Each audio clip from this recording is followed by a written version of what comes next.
కుంభమేళాను ఎంతో ప్రతిష్టాత్మకంగా తీసుకున్న యోగి సర్కార్ ఇప్పుడు మరిన్ని భద్రతా ఏర్పాట్లకు సిద్ధమైంది.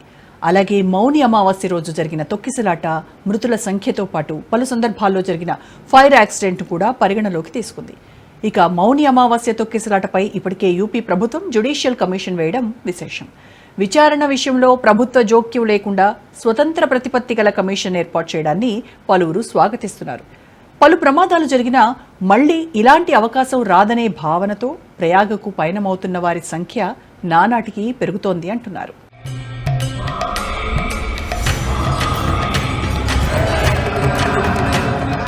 ప్రయాగ్రాజ్ కుంభమేళాలో జరిగిన తొక్కిసలాటను యోగి సర్కార్ తీవ్రంగా పరిగణిస్తోంది. యోగి సర్కార్ మాత్రమే కాదు, అటు విపక్షాలు కూడా దీన్ని ఓ అవకాశంగా మలుచుకుంటున్నాయనే అభిప్రాయాలు వినిపిస్తున్నాయి. అయితే సనాతన ధర్మ కార్యక్రమాల నిర్వహణ విషయంలో మొదటి నుంచి ఎంతో పకడ్బందీగా, ఎంతో శ్రద్ధతో ఏర్పాట్లలో నిమగ్నమైన ముఖ్యమంత్రి యోగి ఆదిత్యనాథ్ తన చిత్తశుద్ధిని చాటుకునే విషయంలో రాజీ పడడం లేదు. తొక్కిసలాట, ఆ తర్వాత అగ్ని ప్రమాదం వంటి ఘటనల్లో రాజకీయ కుట్రలు దాగున్నాయని యోగి అనుమానిస్తున్నారు. కుట్రలో ఎవరు పాల్గొన్నా రాజీ పడకుండా విచారణ జరపడంతో పాటు తన చిత్తశుద్ధిని ప్రపంచానికి చాటాలని నిర్ణయించుకున్నారు. అందులో భాగంగానే తొక్కిసలాట ఘటనపై జ్యుడిషియల్ కమిషన్ ఏర్పాటు చేస్తున్నట్టు ప్రకటించారు. దీంతో విచారణ అనేది పూర్తి స్వతంత్రంగా జరుగుతుంది అంటున్నారు.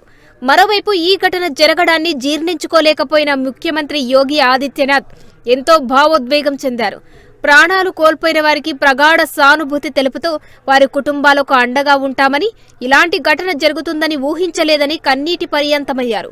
ఈ ఘటనపై పూర్తి విచారణ జరిపిస్తామని, తదుపరి ఎలాంటి అవకతవకలు జరగకుండా చూస్తామని హామీ ఇచ్చారు.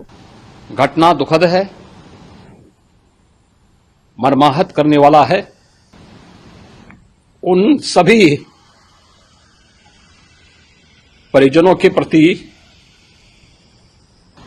हमारी पूरी संवेदना है.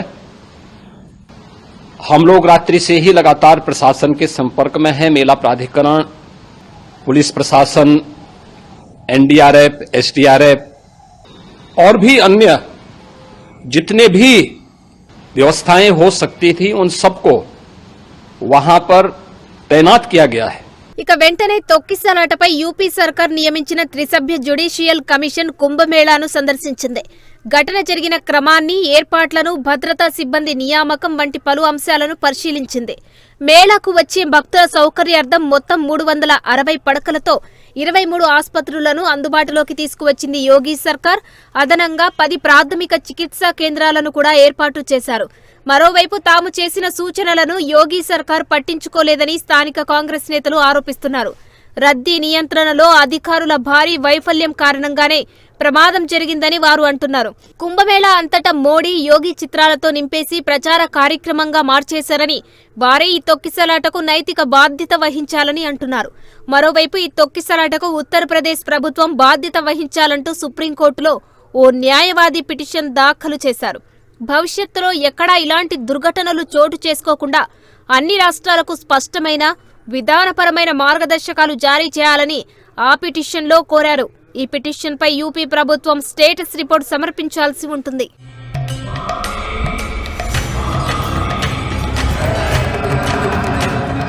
ఈ కుంభమేళాకు దాదాపు 45 కోట్ల మంది భక్తులు హాజరై పుణ్యస్నానాలు చేసే అవకాశం ఉంటుందని యూపీ సర్కార్ మొదటి నుంచి అంచనా వేస్తుంది. వారిలో 30 లక్షల మంది అంతర్జాతీయ పర్యాటకులు కూడా రావచ్చని అంచనా వేస్తున్నారు. ఒక్క మౌని అమావాస్య సందర్భంగానే ప్రయాగ్రాజ్కు మొత్తం 364 ప్రత్యేక రైళ్లు నడిపినట్లు రైల్వే శాఖ మంత్రి అశ్విని వైష్ణవ్ ప్రకటించారు. కేంద్ర, రాష్ట్రాల్లోనే బీజేపీ ప్రభుత్వాలు కుంభమేళాకు ఎంతటి ప్రయారిటీ ఇస్తున్నాయో తాము చేస్తున్న ఏర్పాట్లు, తక్షణ స్పందనలను బట్టే అర్థం చేసుకోవచ్చని బీజేపీ నాయకులు అంటున్నారు. మొత్తానికి ఫిబ్రవరిలో జరగాల్సి ఉన్న మరో 3 రాజస్నానాలతో పాటు ఇతర ప్రముఖ దినాల్లో భక్తులు పోటెత్తే అవకాశం ఉంది. ఈ క్రమంలో ఎలాంటి తప్పిదాలు జరగకుండా ఉండాలని ప్రజలంతా కోరుకుంటున్నారు.